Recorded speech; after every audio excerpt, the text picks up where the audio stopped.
talk with LeBron, and he was asked about his message to the team when it came to defensive rebounding, and his simple message was get your ass in there and box out. Yeah. How much is that a like mental challenge, especially in a playoff series where playing some physicality, just as much I guess of a physical challenge of actually doing it?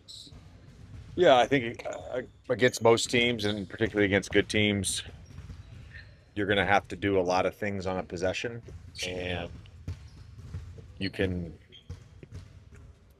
do four things right, and then if you don't do the last thing, which is finishing the possession with a box out, uh, some of it is mental, and I mean at times, I think for any team, those are momentum swinging plays. They can be deflating. We're going to give up offensive rebounds. Like it's just the reality of the situation.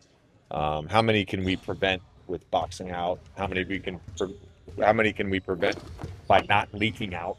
And how many can we prevent by looking for opportunities to sandwich rebound if they aren't crashing? That's the big thing. So it's trying our best to limit those. Is the expectation that you guys will have everybody other than Austin per game? Yeah. You got Was that a slick way of getting an update on Luca and AR without getting an update on Luca and AR? I think we all kind of Okay.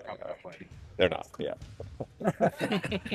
How much do you, and excuse me if you already addressed this earlier this week, but how much do you look at, this time of the year and say, like, you really got to drill down on who we're playing instead of just, simply worrying about the things that you have to do as a team? Yeah, we spent Tuesday just getting in a great high intensity practice, reinforcing our base stuff, whether that was on offense or defense. And I've spent the last 2 days focusing on the opponent. And I think the beautiful thing about the playoffs is your undivided attention goes to one team, and you can drill in on all the little minutia and details that you need to, where a lot of times in the regular season you don't have the luxury of doing that, and they're doing the same thing. So that's what makes the playoffs so unique. What's your preferred things series? What do you mean by that? I mean, are you sure going to try to slow you guys down and get? I would imagine. Yeah. Slow into half court offense, stuff like that. You have maybe one of the best half court offensive players of all time. Yeah. LeBron too. A guy who can do that type of stuff and dissect. Like, are you comfortable if it's a slower pace, or do you view this as like we should want to play faster?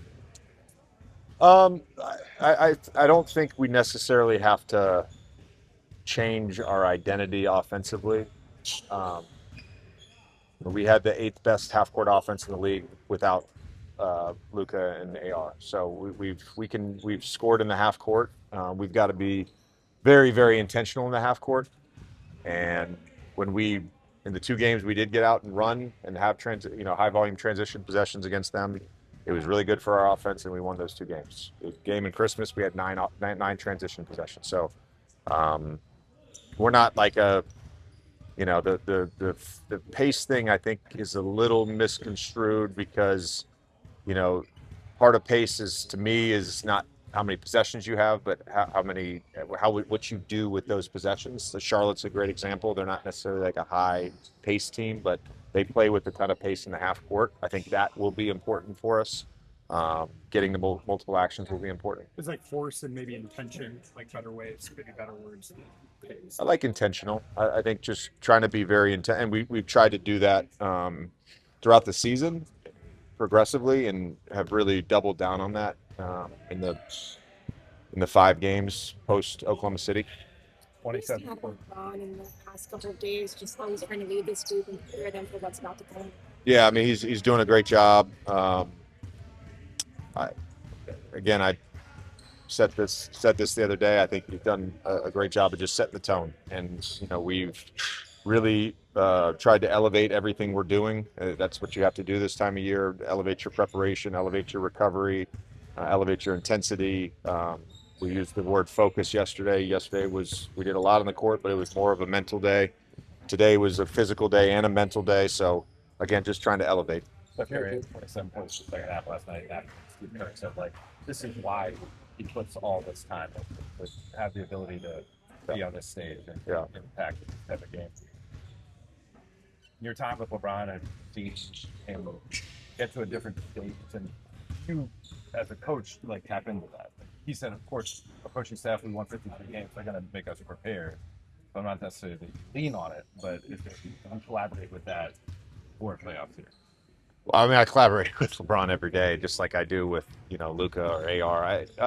I do, because I was saying this to somebody yesterday. I think a lot of the great players, the best players, what they're addicted to is being the showman and being on the stage and giving a performance.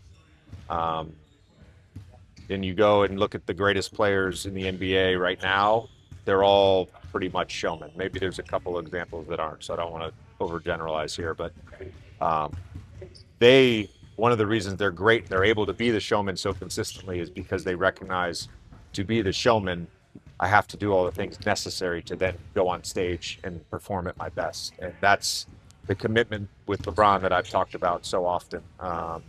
And Luka's there too. Luka loves working on his game. He loves playing basketball. He's done a great job over the last year of getting in really good shape. And, that's the drug for them. That's what they're addicted to is being on that stage and being the showman. It's no different than an actor or musician. I mean, you look at some of these musicians who are 72 years old. I mean, I went and saw Eric Clapton play at the Garden a few years ago. I don't know why I went. I was dragged to it. It wasn't my cup of tea, but that's okay. With Eric Clapton, he's been doing this for 40 years, and he's got money. He doesn't need the money. I mean, certainly no one's going to turn down $50 million to go on tour, but he's going on tour because he wants to be on stage. He wants the drug of performing in front of people, and that's.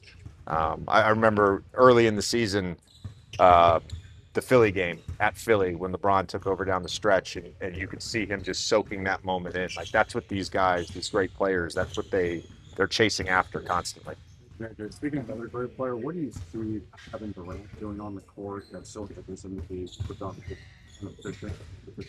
Oh, he's one of the greatest scorers ever, and by volume and by efficiency, and he's seen every defense. I think he's just the thing that has always separated him is just his efficiency. I mean, he's in that 50, 40, 90 conversation every single year. He's as elite in the mid range as anybody in NBA history, and he can shoot threes. He's just a complete offensive player. Given who you guys are missing and the challenges that come with that, what are you anticipating in the series?